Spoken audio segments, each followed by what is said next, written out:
پوچھ لے حاضر ہوں ہم ان کی بارگاہ۔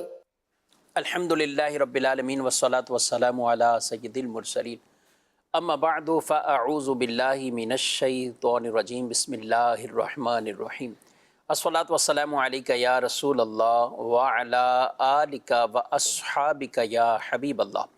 الصلاة والسلام علیک یا نبی اللہ وعلی آلک واصحابک یا نور اللہ۔ مدنی چینل کے ناظرین، پروگرام دارالفتاء اہل سنت میں آپ کو خوش آمدید کہتے ہیں، مرحبا کہتے ہیں۔ اللہ پاک ہم سب کے علم میں برکتیں عطا فرمائے، علم نافع کی دولت سے ہم سب کو مالا مال فرمائے۔ ہمارے پیارے نبی صلی اللہ علیہ وآلہ وسلم کا فرمان عظمت علی شان، ان اول الناس بی یوم القیامہ اکثرہم علی صلاۃ، قیامت کے دن میرے قریب ترین وہ ہوگا جو مجھ پر کثرت سے درود پڑھتا ہوگا۔ صلو علی الحبیب صلی اللہ تعالی علی محمد صلی اللہ علیہ وآلہ وسلم۔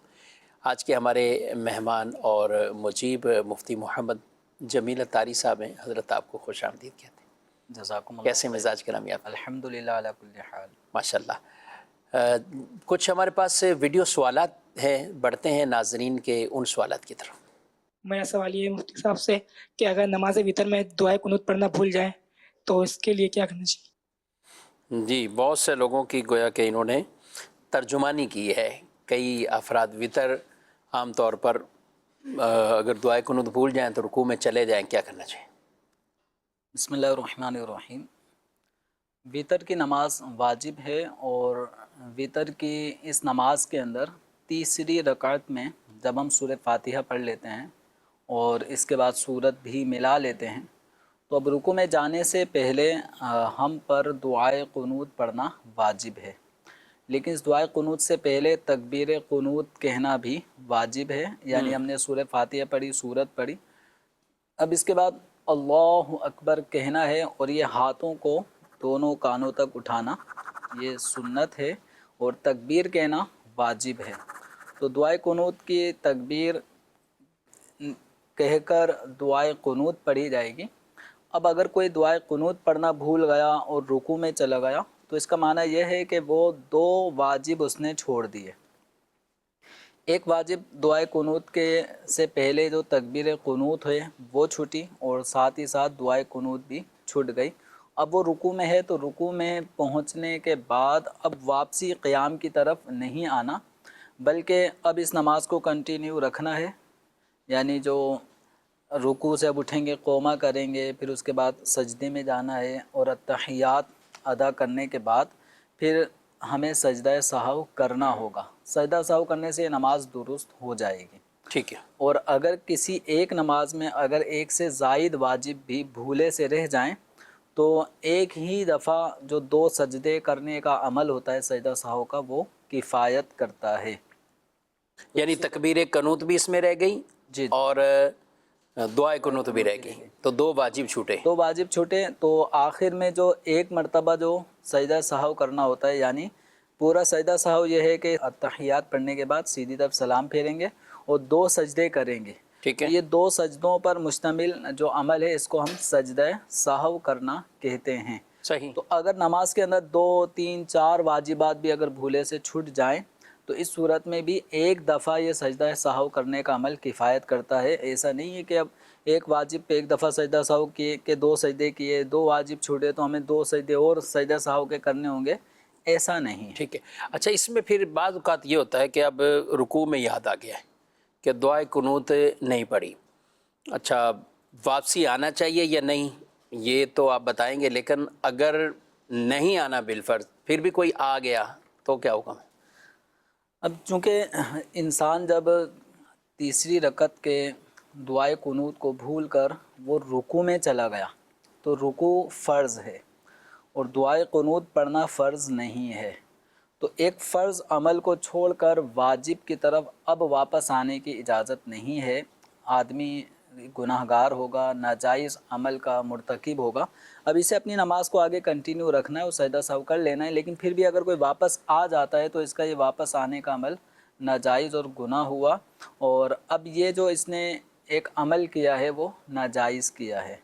تو اس پہ واجب ہے کہ اب نماز کو یوں ہی کنٹینیو رکھے، لیکن واپس آنے کی وجہ سے اس نے ایک طرح کا واجب چھوڑ دیا، ٹھیک، اور یہ اگر جان بوجھ کے چھوڑا ہے تو اب اس نماز کو سجدہ سہو کر لینے کے بعد بھی یہ نماز کا جو نقص ہے وہ ختم نہیں ہوگا۔ اب اس نماز کو بعد میں سجدہ سہو وغیرہ کر لینے کے بعد بھی اس نماز کو دوبارہ سے پڑھنا ہوگا، یعنی دوبارہ سے اعادہ واجب ہوگا، اعادہ واجب، لیکن سجدہ سہو اس نماز میں کرے گا کیونکہ ایک واجب چھٹ گیا تھا، تو اس بنا پہ وہ سجدہ سہو بھی کرے گا، لیکن سجدہ سہو کرنے سے جو قصداً واجب چھوڑا ہے اس قصداً واجب چھوڑنے کی وجہ سے جو نماز میں نقص آتا ہے وہ نقص سجدہ سہو سے دور نہیں ہوگا۔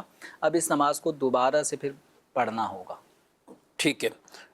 بہت سے لوگ جب وطر ہم جماعت کے ساتھ پڑھ رہے ہوتے ہیں رمضان میں، تو اب امام سے اگر یہی مسٹیک ہو جائے بھول کر، تو آدھے لوگ تو بالکل وہیں کھڑے رہیں گے اور وہ لقمہ ہی دیں گے، اللہ اکبر اللہ اکبر، اور کوئی بیچ میں بول بھی دیتا ہے دعائے قنوت وہ ڈائریکٹ وہ بھی کلمات اس طرح کے بھی لوگ سوالات کرتے ہیں۔ اب ایک بھول گیا امام تو اب اسی بھول کے پیچھے خود بھی اللہ اکبر کر کے رکوع میں جائیں۔ اب اس میں یہی ہے کہ جب امام صاحب رکوع میں چلے گئے اور وہ دعائے قنوت پڑھنا بھول گئے اور رکوع میں چلے گئے، تو اب امام کو واپس آنا قیام کی طرف یہ ناجائز ہے۔ صرف امام ہی کو نہیں، جو اکیلے نماز پڑھ رہا ہے اس کے لیے بھی یہی حکم ہے۔ اب امام کو لقمہ دینا، یاد دلانا، یہ اور خطرناک ہے یہاں پہ، یہ کہ اب واپسی وہ قیام کی طرف آئیں اور دعائے قنوت پڑھیں، تو یہ ایک واجب جب امام کے لیے اب یہ لازم ہو گیا تھا کہ اب وہ نماز کو کنٹینیو کرے، تو اب یہ جو لقمہ دینا ہے دعائے قنوت کے لیے پیچھے آنے کا، یہ ایک ناجائز کام پر امام کو واپس بلانا ہوا۔ تو اب یہ لقمہ دینا بے محل ہے، اور بے محل نماز میں لقمہ دینے سے نماز لقمہ دینے والے کی ٹوٹ جاتی ہے۔ اب اگر ایسے لقمہ دینے والے کی بات امام صاحب نے مان لی اور وہ بھی رکوع چھوڑ کر واپسی دعائے قنوت کی طرف آ گئے، تو ایک ایسے شخص کی بات نماز کے اندر مانی جو اب نماز میں نہیں ہے، جس کی اپنی نماز ٹوٹ جس گئی۔ کی اپنی نماز ٹوٹ گئی۔ تو اب جو اپنی نماز جس کی ٹوٹ گئی، امام نے ایسے شخص کا لقمہ لیا تو امام کی بھی ٹوٹ گئی، اور امام کے پیچھے جتنے بھی مقتدی ہیں 20 25 50 ان سب کی بھی نماز ٹوٹ گئی۔ تو اس لیے لقمہ دینے والوں کو بھی چاہیے کہ یہ بھی شرعی مسائل سمجھیں، جانیں، سیکھیں، تاکہ کس موقع پہ لقمہ دینا چاہیے اور کس موقع پہ لقمہ نہیں دینا چاہیے، یہ مسائل اگر معلوم ہوں گے تو انشاءاللہ اپنی بھی نماز محفوظ رہے گی، اور امام کی نماز اور دیگر مقتدیوں کی نماز بھی محفوظ رہے گی۔ بے محل سے مراد یعنی وہ جگہ نہیں ہے، لقمے کا محل نہیں ہے، لقمے کی جگہ نہیں ہے۔ جی لقمے کی جگہ نہیں ہے، لقمے کا موقع نہیں ہے، ٹھیک ہے۔ اس موقع پہ لقمہ دینا جائز نہیں ہے۔ اور اس کے اپنے احکامات ہیں، اور یہ بھی سیکھنے سمجھنے چاہیے۔ بعض اوقات واقعی ہی ضروری ہوتا ہے لقمہ دینا، بلکہ پوری جماعت ہے تو سب لوگوں میں سے وہ لقمہ دینا یعنی امام کو وہ غلطی بتانا فرض ہو جاتا ہے۔ اب آیت ہی کی کسی جگہ غلط ہو جائے، اور آیت میں غلطی ایسے واقع ہو کہ جس میں بالخصوص فساد معنی ہے اور نماز ہی لوگوں کی ٹوٹنے کی طرف جا رہی ہے، تو اب یہ نہیں دیکھیں گے کہ بھئی مؤذن نے نہیں دیا یا مؤذن کی ہی ذمہ داری ہے، امام کے جو پیچھے کھڑا ہے اس کی ذمہ داری ہے، دائیں جانب ہے بائیں جانب ہے، تیسری چوتھی صف سے بھی دے سکتے ہیں۔ بالکل، لقمہ دینے کے لیے مؤذن صاحب ہی فکس نہیں ہے۔ ٹھیک، جو بھی نماز کے بنیادی ضروری مسائل جانتا ہے وہ مسلمان بھی امام صاحب کو لقمہ دے سکتا ہے، بس وہ موقع لقمہ دینے کا ہونا چاہیے۔ جیسے مثال کے طور پہ تراویح میں امام صاحب کوئی آیت اگر بیچ میں رہ جاتی ہے، تو اب جو سامع ہے اس کے لیے یہ بات جائز ہے کہ وہ لقمہ دے سکتا ہے، کیونکہ اگر وہ لقمہ نہیں دے گا تو ہو سکتا ہے امام صاحب بھول جائیں اور یوں مکمل قرآن شریف تراویح کے اندر ختم نہ ہو، ایک آیت رہ گئی، ایک رکوع رہ گیا۔ ہاں تراویح میں تو بطور خاص اس چیز کا کچھ انتظار بھی کرنا چاہیے کہ جو سامع ایک مقرر ہے، تاکہ مساجد کے اندر بھی کوئی کسی طرح کی بدمزگی نہ ہو، اور جو سامع ہے وہ لقمہ دے۔ لیکن اس سے بھی اگر صاحب اور نسیان بھول والی صورت ہو رہی ہے تو کوئی ہاں، تو پھر کوئی بھی مسلمان جس کو وہ آیت کریمہ اگر یاد ہے، کہ جو عمومی طور پہ سورہ یاسین شریف ایک بڑی تعداد کو یاد ہوتی ہے، سورہ یاسین شریف کا تو یا دیگر کا ایسا ہوتا ہے کہ بیچارے حافظ بھی جو ہے نا وہ بھول گئے ہوتے ہیں، کیونکہ ان کو پتہ ہے کہ پہلی صف میں بھی سارے تکڑے لوگ کھڑے ہیں، کچھ اور بھی ایسے ہیں۔ اسی طرح سورہ ملک کے کئی اور صورتیں ہیں، عام نمازوں میں بھی ایسا ہوتا ہے، بعض صورتیں اگر معروف صورتیں پڑھیں تو اس لیے ائمہ کی ایک تعداد ہوتی ہے کہ وہ آخری 10 صورتیں یا یہ صورتیں وہ نمازوں میں پڑھتے ہی نہیں ہیں، وہ پڑھتے ہی وہاں سے کہ ہر ایک کو وہاں سے یاد نہیں ہوتا۔ مجھے ایک امام صاحب نے بتایا، بولے جب بھی آیت الکرسی نماز میں پڑھتا ہوں بھول جاتا ہوں، جب آیت الکرسی نماز میں پڑھتا ہوں تو میں بھول، حالانکہ اکیلے میں بچے کو یاد ہوتی ہر نماز کے بعد پڑھتے ہیں، خود بھی ہر نماز کے بعد پڑھی جاتی ہے، لیکن بولے جب نماز میں پڑھنے کی کوشش کرتا ہوں تو خوف، آیت الکرسی پڑھ سکتے ہیں، قرآن کی آیت ہے آیت الکرسی، اور آپ یہ پڑھیں یا اس سے اوپر ایک آیت ہے وہ پڑھ لیں یا نیچے ساتھ شامل کر لیں، اور ویسے بھی کسی نے صرف آیت الکرسی ہی تلاوت جو کر رہا ہے تو کوئی مذائقہ تو نہیں ہے، کوئی مذائقہ نہیں، کوئی مذائقہ نہیں، قرآن پاک کی آیت ہے اور یہ بہت فضیلت والی آیت ہے، بہت فضیلت والی ہے۔ تو اس بنا پہ قرآن پاک میں اگر اس کو پڑھا جاتا ہے تو کوئی حرج نہیں ہے، اس کو پڑھتے رہنا چاہیے تاکہ امام صاحب کا جو خوف ہے وہ خوف دور ہو جائے، خوف دور ہو جائے۔ میں نے ان کو کہا کہ آپ یہ تصور کر لیا کرو کہ مجھے ہی آتی ہے، کسی اور کو نہیں آتی ہے، اس وقت تو یہ مجھے ہی آتی ہے اور آپ پڑھیں، اور پھر کوئی پریکٹس بھی کرتے رہے تو بعض اوقات ہوتا ہے، یہ ایک پریشر ہوتا ہے، چیزیں یاد ہوتی ہیں، سورہ ملک کئیوں کو یاد ہے، لیکن جب مصلی پر آتے ہیں تو آدھی چیزیں وہ یاد رہتی ہیں، آدھی چیزیں بھول جاتے ہیں۔ تو ہم عام بھی نمازوں میں بہرحال اپنی روٹین بنائیں، بدل کر صورتیں بھی پڑھتے رہیں، تو انشاءاللہ اس سے نماز میں ذوق بھی پیدا ہوگا، اور جب بدل کر پڑھیں گے تو نماز کے اندر دل بھی لگا رہے گا۔ اور کئی لوگ ایسے ہیں جن کو رکعتیں بھول جاتی ہیں، تو جب صورتوں میں یہ فرق رکھیں گے تو اس سے رکعتوں کا بھی ایک تحفظ رہے گا، وہ بھولنے سے بچ جائیں گے۔ جی مزید سوال؟ میرا یہ مجھے صاحب سے سوال ہے، کیا عورتیں روزہ رسول پہ حاضری کے لیے جا سکتی ہیں؟ ٹھیک، جی۔ سرکار دو عالم صلی اللہ تعالیٰ علیہ وآلہ وسلم کے روزہ اطہر کی حاضری یہ قریب با واجب ہے، اور اس میں مرد یا عورت ان کا کوئی فرق نہیں ہے۔ جس طرح مرد حضرات بارگاہ رسالت میں حاضری کا یہ شرف حاصل کریں گے، اسی طرح خواتین کے لیے بھی بارگاہ رسالت روزہ اطہر کی حاضری کا قصد کرنا، ارادہ کرنا اور سفر کرنا ان کے لیے بھی یہ بالکل بلا شبہ جائز عمل ہے۔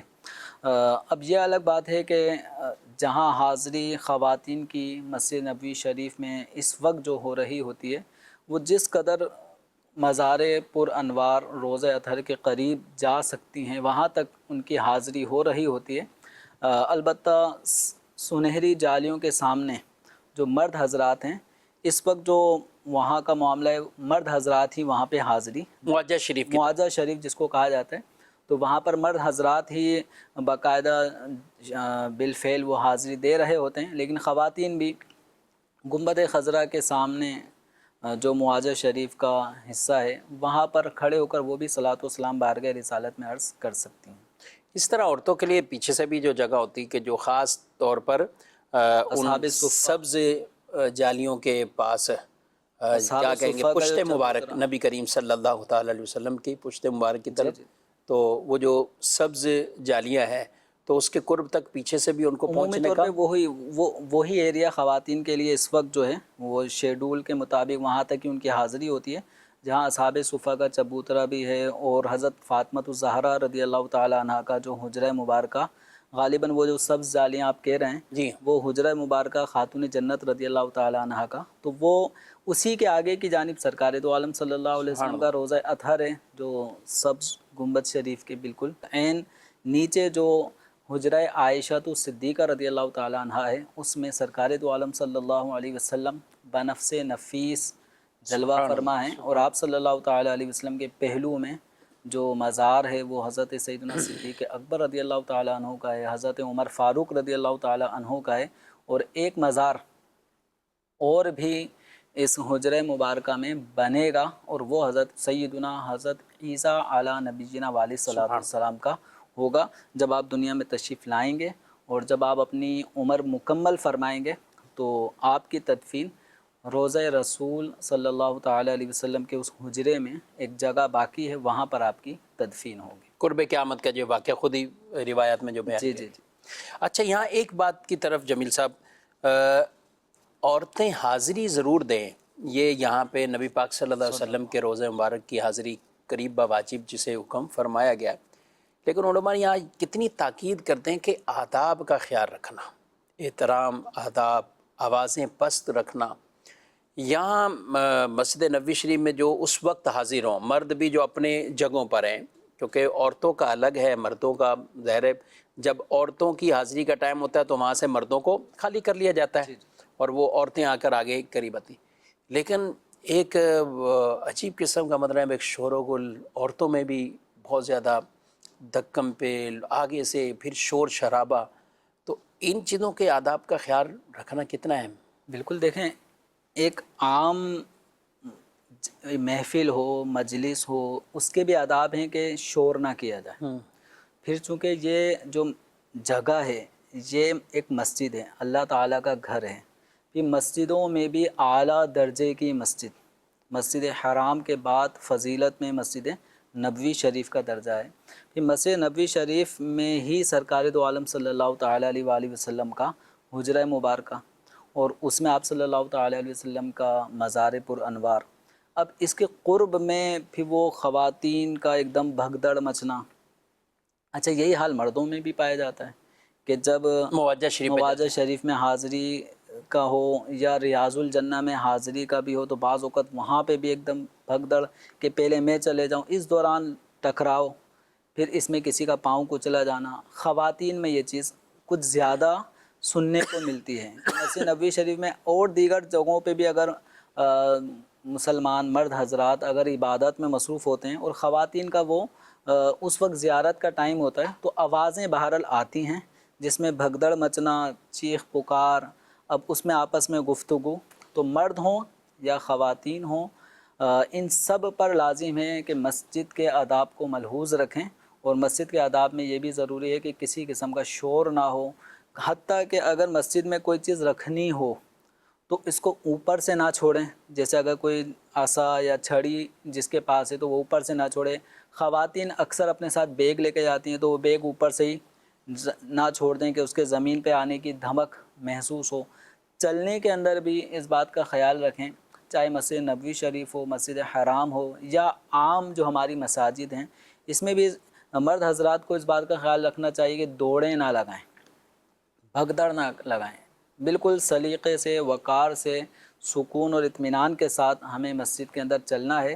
اور یہ تو وہ جگہ ہے کہ جہاں سرکار دو عالم صلی اللہ تعالیٰ علیہ وسلم جلوہ فرما ہیں، اور آپ صلی اللہ تعالیٰ علیہ وسلم کے تعظیم اور آپ کے ادب میں اس بات کو شامل کیا گیا ہے کہ کسی قسم کی آواز بھی بلند نہ کریں. حتیٰ کہ جو صلاۃ و سلام پڑھنے کا موقع ہو تو وہاں پہ بھی آپ ایک کیف و سرور ہوتا ہے، ٹھیک، کہ اس میں بھی جو حاضری دے رہے ہوتے ہیں وہ اپنی بھینی آپ انداز میں آواز میں کہ اپنے کانوں تک آواز جائے، بلکہ بعضوں سے تو سمجھو آواز بھی نہیں نکل رہی ہوتی، بس وہ سمجھتے ہیں بولیاں سب کی، وہ دلوں کے حال بھی اتنا کیا کم کرم ہے کہ آپ وہاں پہنچ گئے.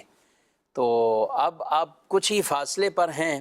میں اپنی بہنوں سے بھی کہوں گا، ماؤں سے کہوں گا، بوڑھی خواتین بھی ہوتی ہیں بعض اوقات، تو ایک دوسرے کے آگے بڑھنے میں اس طرح کے کئی معاملات ہوتے ہیں کہ جو بے ادبی کے زمرے میں آیا تھی، جس میں شور شرابہ پیدا ہوتا ہے. تو ہرگز ایسا نہیں ہونا چاہیے. آپ کو جہاں جگہ ملتی ہے، جتنا آپ آگے پہنچیں، آپ یہ کم شرف ہے کہ آپ اس مسجد کے اندر اور پھر خاص قرب مزار پر انوار کے بالکل پاس ہیں، اس قرب میں اور رحمتوں کے دریا میں گویا کہ ہیں.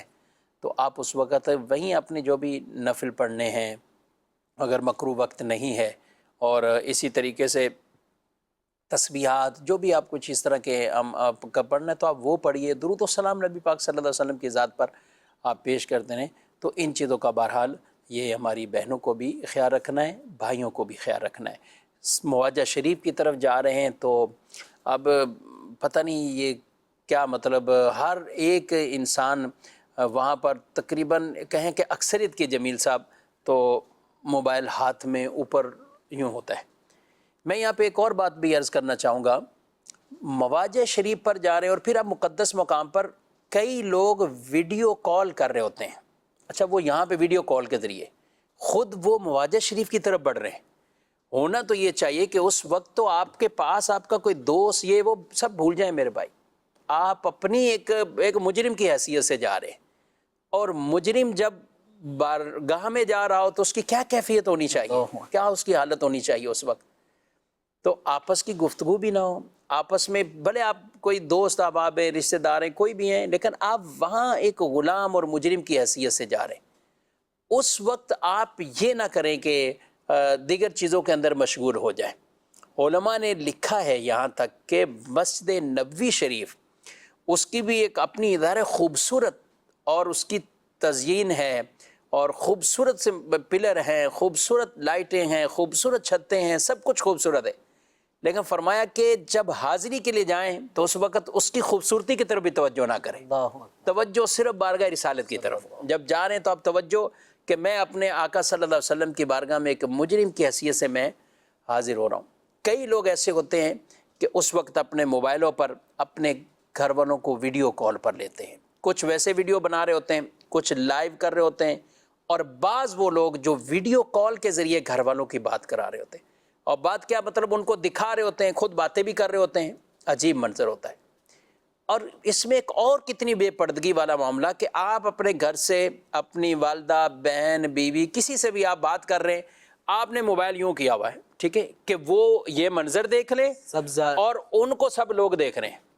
یعنی ان خواتین کو آپ ویڈیو پہ آپ کو پتہ ہے اسکرین پر مطلب یہ کہ نظر جس طرح اس آدمی کی توجہ نہیں ہے، ہاں تو اس طرح جو دیگر لوگ بھی ہیں وہ بھی حاضر، وہ بھی اپنے دل کی حاضری بھی نہیں دے رہے نا. جسم تو حاضر ہو رہا ہے، لیکن یہ کتنی بڑی غلطی کہ جب آپ ویڈیو کال کے ذریعے آپ اپنے گھر والوں سے، اور ان کی لیڈیز کو آپ کیمرے پہ آن کیا ہوا، آپ نے ادھر سے کیمرہ میوٹ بھی نہیں، کچھ ہے بھی نہیں، کیمرے میں بھی ان کی اسکرین بڑی ہوگی، پکچر آ رہی ہے، تو اس سے توجہ نہیں دے رہے ہوتے. پھر اسپیکر کھلا ہوا ہے، تو اس طرح کی چیز اچھا بولنے نہیں بھی ہیں، لیکن ان کی تصاویر کئی ایسے ہیں، وہ لوگ کہتے ہیں ہمیں کہ اس پہ بات چیت کی جائے، لوگوں کو یہ چیز سمجھائی جائے جو حساس ہوتے ہیں. تو یار ہم کہاں آ کر یہ ایک بے پردگی والا یہ معاملہ بھی ہو رہتا ہے. اور پھر ویڈیو بنانے والے وہ یہ نہیں دیکھیں گے، جب باہر آئیں گے ایک ویڈیو کہیں بھی انہیں بنانی ہے، آپ کو منظر چل ٹھیک ہے آپ کسی جگہ کی ویڈیو بنا رہے ہیں، لیکن آپ اس چیز کا تو خیال کریں کہ آپ دیگر خواتین کو اپنے ویڈیو میں تو نہ لیں. آپ ایسی جگہوں کا تو خیال کریں. اب احرام میں آپ ہیں اور آپ نے کہا میں نے ویڈیو بنانی یہاں کی، تو احرام میں تو عورتوں کو ویسے ہی چہرہ عورتوں نے کھولنا ہے. احرام میں عورتیں چہرہ چھپاتی نہیں، ان کو ممانعت ہے اس کی. تو جب ان کے بھی چہرے واضح ہیں اور آپ سب کی دیگر کی آپ یہ ویڈیو اس طرح بنا رہے ہیں، ان چیزوں کا خیال. ہم مطلقاً آپ کو ویڈیو سے منع نہیں کر رہے. اگر آپ اپنی تصویر بنا رہے ہیں یا کچھ ایسا بنا رہے ہیں کہ جس کے اندر کوئی ایسا پہلو نہیں ہے جو ہم عرض کر رہے ہیں، اس موقع پر ٹھیک ہے آپ بنا لیں، آداب کا خیال ضرور رکھیں. لیکن جب مواضع شریف میں بطور خاص جا رہے ہیں تو یہ جس غلطی کی طرف یہ نشاندہی کی ہے اس پہ ضرور خیال رکھیں کہ آپ نے وہاں پہ اپنی موبائل کو نہ چلانا ہے، استعمال کرنا، نہ ویڈیو بنانی ہے. بس ایک مجرم کی حیثیت سے ایک بار حاضری ہو، 10 بار ہو، بھلے 100 بار حاضری، وہاں آپ اسی انداز سے جائیے اور بارگاہ رسالت میں حاضری دیجئے. اور بطور خاص ویڈیو کال کے ذریعے، اور وہ بھی خواتین کو جب آپ ویڈیو کال پہ لیتے ہیں تو آپ ہرگز اس طرح کیمرہ اپنا اونچا نہ کریں کہ پیچھے سے جتنے لوگ ہیں وہ موبائل پر آپ کے گھر کی خواتین کو وہ دیکھتے ہوئے جا رہے ہیں، اور آپ کو بھی نہیں پتہ کیونکہ آپ نے تو کیمرہ ایسے کیا ہوا ہے، آپ کو کیا پتہ کہ کون کیمرے پہ آپ کے آ رہا ہے. تو ان چیزوں کا ضرور خیال رکھنا چاہیے. اللہ کرے یہ باتیں دل میں اتر جائیں اور ہمیں اس بارگاہ کی حاضری بھی باادب حاضری نصیب ہو جائے. آمین. جی مزید سوال. میرا مفتی صاحب سے یہ سوال ہے کہ قربانی کے حوالے سے جو حصہ ہم لوگ ڈالتے ہیں، میں کیا سب کے پیسے برابر ہونا ضروری ہے یا کوئی کم زیادہ بھی کر سکتا ہے؟ جی پیسے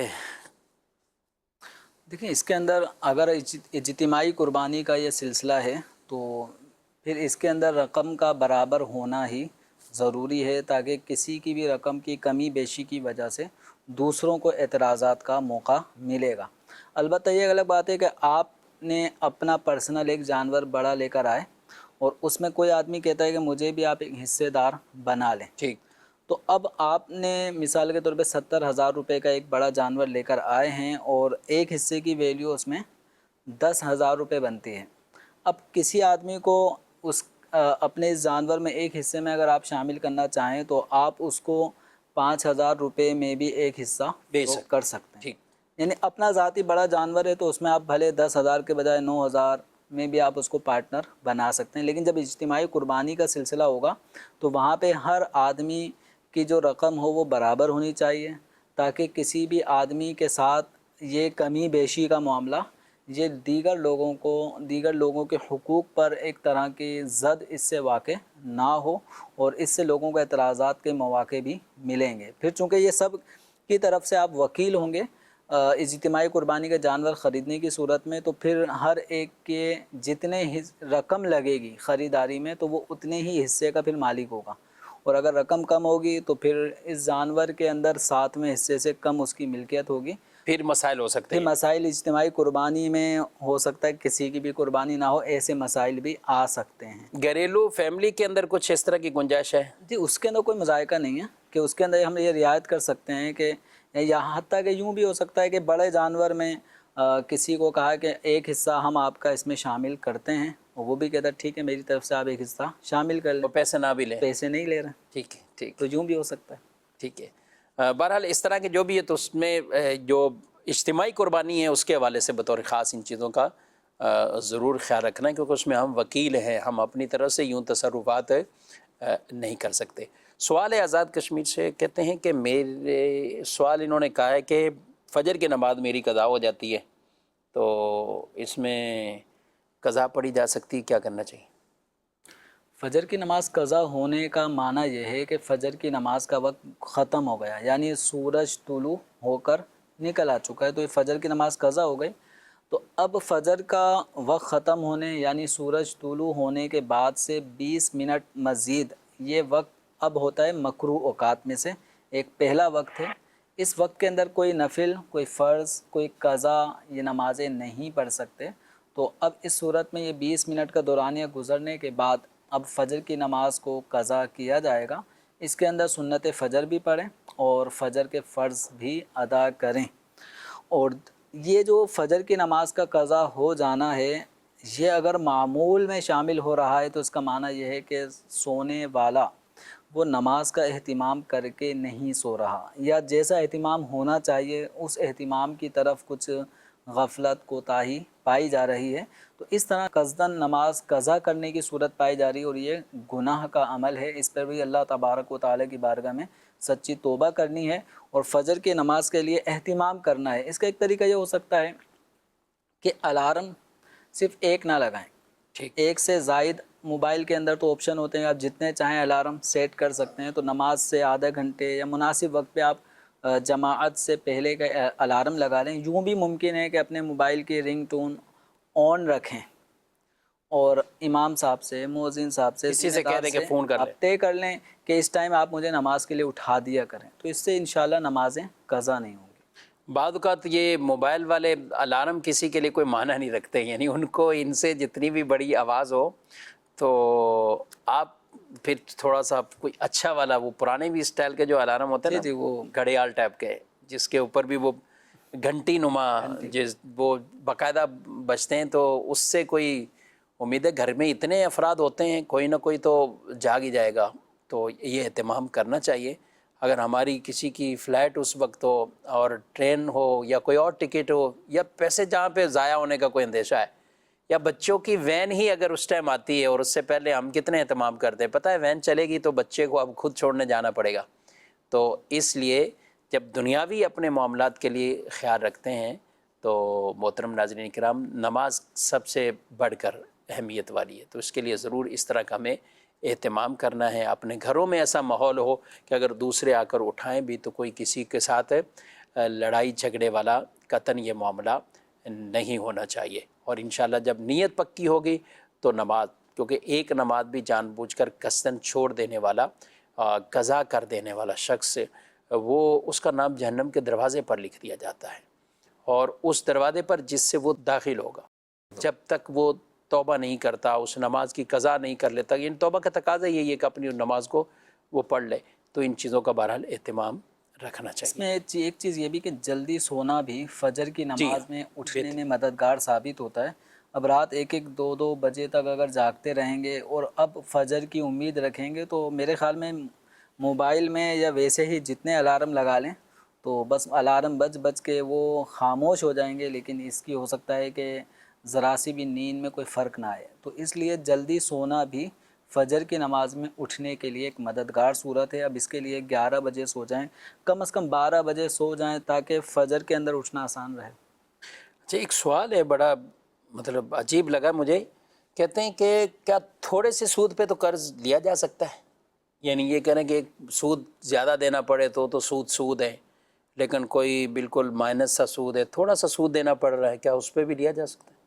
لیکن سود، یہ اللہ تبارک و تعالیٰ سود کا جو لین دین کا عمل ہے یہ اللہ تبارک و تعالیٰ سے، اللہ کے رسول سے ایک طرح کا اعلان جنگ قبول کرنے والی بات ہے۔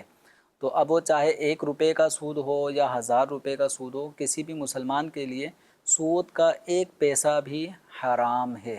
تو اس لیے یہ نہ کہیں کہ تھوڑا بہت تو چلتا ہے، تو تھوڑا بہت بھی نہیں چلتا، نہ زیادہ سود روا ہے نہ کم، 1 پیسہ بھی سود کا لینا حرام ہے اور اس کی سخت ممانعت ہے، اور احادیث کریمہ میں اس کے سخت عذابات بیان فرمائے گئے ہیں۔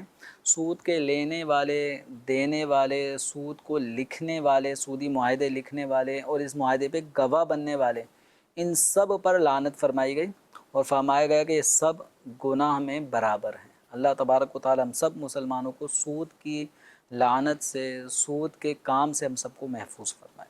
جی مزید سوال۔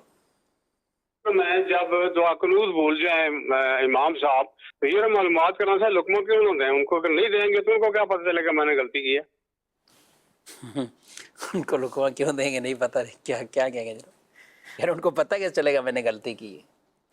دیکھیں اب ان کو وطر پڑھنے کی صورت میں بعض اماموں کو غلطی کا احساس ہو جاتا ہے، کیونکہ جب امام صاحب چلے گئے رکوع میں، کچھ مقتدی کھڑے ہیں، تو یہ کہ کچھ نہ کچھ امام کو دائیں بائیں کا کچھ نہ کچھ حال پتہ چل رہا ہوتا ہے کہ کوئی کھڑا ہوا ہے تو کوئی رکوع میں ہے، تو امام کو آئیڈیا تو ہو جاتا ہے کہ کچھ ہوا ہے، غلطی ہوتے ہی ہو جاتا ہے، یعنی اس طرح کے نا۔ اب جو جس کو شرعی حکم پتہ ہے وہ تو واپسی آئے گا نہیں، تو اب اس کو پتہ ہے کہ اب مجھ پہ سجدہ سہو ہو گیا واجب، اور یہ سجدہ سہو ہونے سے نماز بالکل درست ہو جاتی ہے۔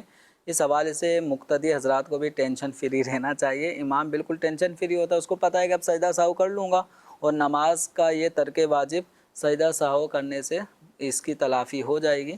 تو مقتدی حضرات کو بھی اب امام کے پیچھے پیچھے، آپ نیت کرتے ہیں نا کہ پیچھے اس امام کے، تو یہ بھی موقع ہوتا ہے پیچھے اس امام کے، اس پہ عمل کرنے کا۔ یعنی امام صاحب اگر دعائے قنوت بھول گئے، رکوع میں چلے گئے، تو مقتدیوں کو بھی چاہیے کہ رکوع میں چلے جائیں۔ یعنی کچھ مواقع ایسے ہیں نماز میں کہ اگر امام صاحب وہ کام نہ کریں تو مقتدیوں کو بھی اب وہ کام نہیں کرنا ہوتا، تو ان میں سے ایک کام یہ ہے۔ البتہ کچھ کام ایسے ہوتے ہیں کہ اگر امام صاحب نہ کریں تو مقتدیوں کو وہ کام کرنا ہوتا ہے۔ تو اب ان میں سے ایک مثال یہ ہے کہ اگر قاعدہ اتحیات میں بیٹھنا ہے، امام صاحب اتحیات پڑھ چکے ہیں اور وہ ابھی مقتدی کی ادھوری ہوئی ہے، تو مقتدی پوری کر کے پھر اتحیات مکمل کر کے پھر تیسری رکعت کے لیے اٹھے گا۔